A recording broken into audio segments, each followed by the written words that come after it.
In fact, I was on the worship team for a Wesleyan church in San Diego in my day life. Okay. Okay. I'm just very, very confused. I mean, I think this is interesting, and as far, many people say that the Catholic Church will be the forerunner of the new world religion. There's some very good books out. In fact, I think you may have interviewed one of these men, the Grand Plan Design by John Daniel. Uh-huh. Do you remember that? Sure. Yeah. But Go ahead. The average Catholic has no idea of what's going on in the Vatican. Yeah. I think that's interesting that the average Catholic would not go what's going on. That's just my take on it. Well, I'll tell you something. As an average Catholic going to Rome, my first time in 1980, I didn't know what was going on, and I grew up as a Catholic, went to Notre Dame High School. It was quite a learning experience for me. Why do Catholics, when they find out how evil the church is, stay in it? I mean, do they really?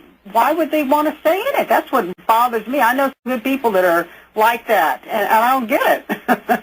Well, the only answer there's I don't know. I mean, there are many Catholics that aren't actively practicing. Yeah. But anyway, we'll leave that for another time. Thanks a lot, Marilyn. We'll be back on the Investigative Journal in 3 minutes with Svali. Okay, they're not going to get me, that's for sure. My house is anti-illuminated. It's not going to happen, folks. And, just to end that, Svali, before I get back to you, just to end that conversation we had with Marilyn about Catholicism, I look back and I really thank my dad, and I do it in kind of a way, I'm just thinking about it now. I didn't know what the church was about, but, something strange did happen when I was young. My mom died, and I was 10 years old. My brother was 6 months old at the time. She died of leukemia. It was a very, very tragic affair. It left my dad and me and my brother alone. And I remember my dad literally took a priest, a head Monsignor in our parish, and it was, I won't even tell you where, St. John Brebeuf, right outside of Chicago. And this man came into our house, I'll never forget it, and said that he was going to put me and my little brother in an orphanage. And my dad literally picked him up and threw him out the door, literally. And from that point on, my dad never went back to church again. My brother never went to a Catholic school. I, of course, asked if I could finish only because I had friends there. But, who knows what would have happened, looking back on what's the craziness that goes on in the church. But anyways, while you were talking about, something, these people that do not want to get out because of the financial ties. But let's go back when you were in the Illuminati, and how did this happen?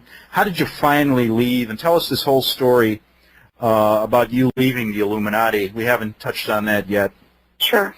Well, I do want to say one thing that I agreed with Marilyn on. Without faith in God, I couldn't have done it, because I became a Christian, and that was for me revolutionary, because it made me question again more of what I was being taught or had believed all my life.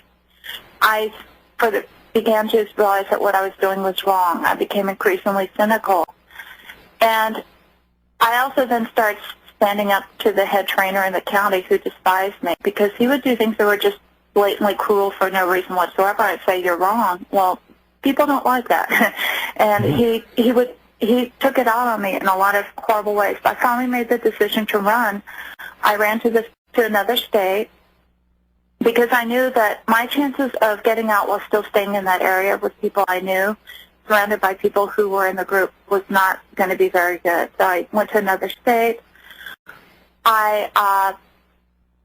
had to leave your family and everything, right? Everything. Well, my children were with their grandparents, and at that point I thought that was better than them being with my husband. And I was going to go get my kids. But my husband then called, and he said, "I want to reunite with you." And I said, "Okay, that's wonderful." And I said, "But you have to get help. You have to get some treatment, because we can't go on. You've got to get out of the group." And he said, "Okay." He said, "I'll pick up the kids and meet you in a week." So, the day before he called, said, "I'll be there tomorrow," blah, blah, blah. And so I was excited, thinking, "Oh, he's getting out. He's getting out. That's wonderful." Instead, he had gotten the kids several days before. He was lying to me. I didn't know it. I'd gone to a judge, and the day that he was supposed to arrive, there was a knock on my door. It was the policeman serving me divorce papers, and also a restraining order saying that I could not come within 100 yards of my husband or my children. And at that point, I felt slightly punished for leaving the group. I fought that, and I fought for 4 years with a court system that said that things like this didn't occur, because my husband would go into court and say, this woman's psychotic, she's making it all up. There's no way, ha, ha, ha. This stuff doesn't happen this day and age. And the judge would say, you're right, slam. Full custody to the father. And I had to have supervised visitation for 4 years with my own children, so that because I was considered a kidnap risk. But through a lot of prayer, I had my whole church praying for me here in Texas, and through what I believe are a series of miracles, my children were finally allowed unsupervised visitation with me after 4 years. And during that time, I said to my daughter, who was 14, I said, I want so badly for you to get out. And she looks at me and she starts going, oh, you shouldn't have said that, Mom. You shouldn't have said that, Mom. You know, she just freaked out. She just totally lost it. And I realized it was her programming cycling, because she was just terrified. You know, she was like, why'd you say that? Why'd you say that? You know, and I said, it's okay, honey, calm down, calm down. And then finally, she was just shaking and shaking. And then finally she said, well, I don't want to go back and get hurt. And then I said, you don't have to.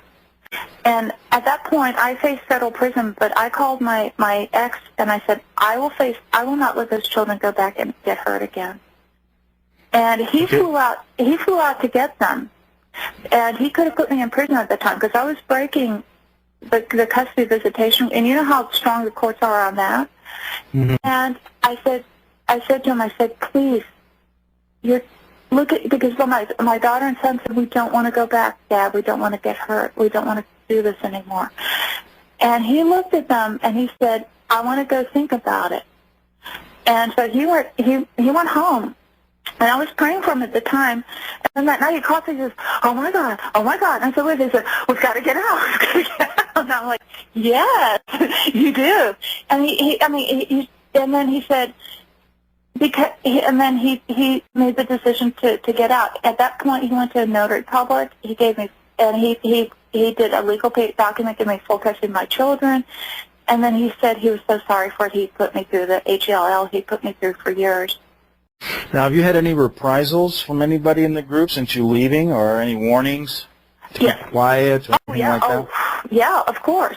I mean, and there's one time when I did write one article that named some specific dates and times.